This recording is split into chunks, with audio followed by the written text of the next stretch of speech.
महापूर आणि अतिवृष्टीमुळे राधानगरी तालुक्यातील शेती आणि घरांचं मोठ्या प्रमाणात नुकसान झालंय।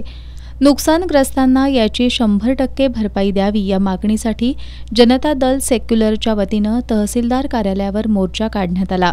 राधानगरी तालुका शेतकरी सहकारी संघापासून मोर्चाला सुरुवात झाली। मोर्चा तहसीलदार कार्यालयाजवळ आल्यानंतर मोर्चाचं ठिय्या आंदोलनात रूपांतर झालं। जनता दलाचे जिल्हाध्यक्ष वसंतराव पाटील यांनी महापूर आणि अतिवृष्टीमुळे झालेल्या नुकसानीच्या भरपाईसह शासनानं कृषी पंपांना मोफत वीज द्यावी, प्रोत्साहन अनुदान त्वरित द्यावं अशा मागण्या करत या मागण्या मान्य झाल्या नाहीत तर तीव्र आंदोलन छेडण्याचा इशारा दिला।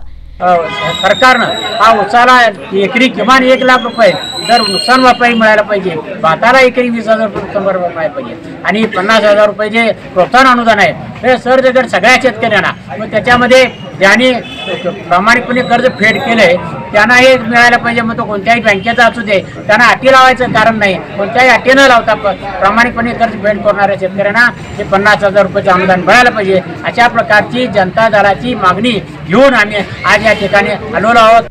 तहसीलदार अनिता देशमुख यांना मागण्यांचं निवेदन देण्यात आलं।